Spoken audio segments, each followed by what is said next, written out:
네, 안녕하세요. 최한나입니다.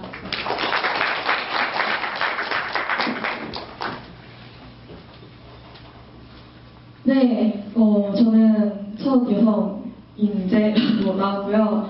그리고 저는 95년생이고 21살이에요. 그래서 네, 이제 막 새내기를 물려주기 너무 싫어서 정말 새내기를 맞이할 준비를 하고 있는 대학교 2학년입니다.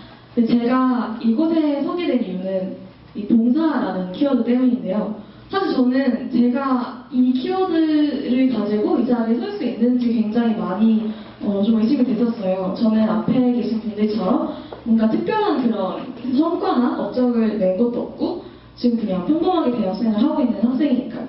그런데 저를 왜 이 자리에 불러주셨을까를 곰곰이 생각해봤더니 저는 그냥 제가 제 삶에 대한 태도, 그리고 미래를 대한 태도, 그리고 제 꿈을 가지고 있는 그러한 면들을 보고 여기에 불러주시지 않았나 하는 생각이 듭니다. 왜냐하면 저는 굉장히 이전과는 달라진 생각을 하게 되었거든요. 제 얘기를 들려드리려고 합니다. 저는 되게 욕심이 많은 사람이었어요. 그래서 어렸을 때 꿈은 그냥 남보다 더 잘나고 싶었고, 남보다 조금 더 잘하고 싶었고, 중학교 때는 친구들을 많이 거느리고 그냥 정말 잘난 사람이 되고 싶었어요. 그래서 나 자신의 행복을 위해서 공부도 열심히 해보고 뭐 이것저것 많은 노력을 했었어요.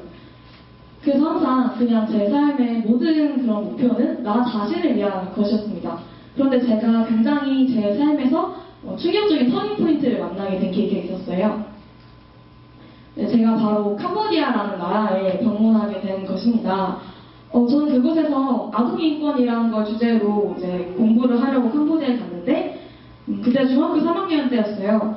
굉장히 저는 이전에 생각했던 것과 굉장히 다른 종류의 삶을 살고 있는 사람들을 만납니다. 바로 아동인권을 위해서 헌신하고 있는 그런 많은 NGO나 봉사단체의 사람들을 만난 것이었는데요. 그 사람들은 자기가 아닌 지금까지 한 번도 만나보지 못한 다른 사람들을 위해서 자신의 삶과 능력을 헌신하고 있었습니다. 저 사실 그게 굉장히 충격적이었어요. 나는 지금까지 나 자신만을 위한 걸 하기도 바빴는데 이 사람들의 삶은 다른 사람이 향해 있구나 라는 것이 저에게 굉장히 충격으로 다가왔습니다. 그리고 딱 그때 그런 생각이 드는 거예요. 이 사람들의 삶은 다른 사람의 삶을 조금이라도 나아지게 하는데 대부분의 사람들은 다른 사람의 행복을 앗아가면서까지 자신의 행복을 추구하고 있지 않나. 그럼 만약에 두 종류의 삶이 눈을 감을 때 어떤 게 더 보람찰까? 어떤 게 더 의미 있을까? 라는 생각을 처음 하게 되었습니다.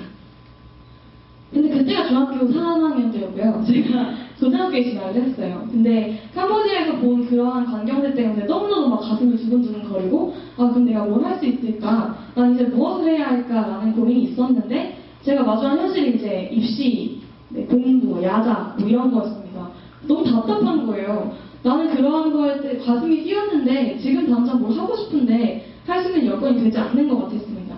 그래서 내가 뭘 할 수 있을까를 곰곰이 생각을 하다가 부키라는 지금 보니까 저 로고가 촌스럽네요. 고등학교 1학년 때 저는 동아리를 만들게 됐습니다.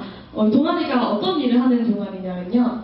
캄보디아라는 나라에 도서관을 세워주는 일을 하고 있어요.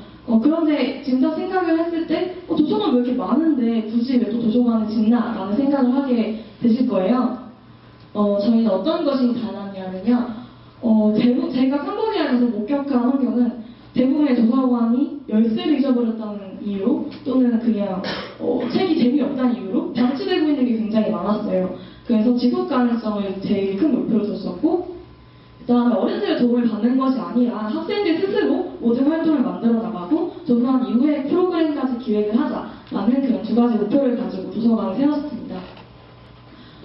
그런데 저희가 처음에는 정말 우리는 이제 뭔가 할 수 있어, 도서관 세울 수 있어 라는 희망이 부풀어 시작을 했지만 마주한 현실은 4개월이라는 짧은 동안에 300만 원 이상의 모금을 해야 되는 현실에 마주하게 되었어요. 우리는 야자도 해야 되고 공부도 해야 되고 내신도 챙겨야 되고 너무 할 게 많은데 이거 어떻게 할까? 처음엔 많은 갈등이 있었지만 그냥 처음에 무작정 거리로 나가서 명동에서 그냥 캄보디아 어린이들에게 도서관을 세워주세요 이렇게 거리 모금 활동을 하기도 하고 또 후원의 밤이라는 재능 기부 행사를 열어서 사람들에게 모금을 하기도 하고 다양한 방법을 시도해서 결국 이 도서관을 세우게 되었습니다.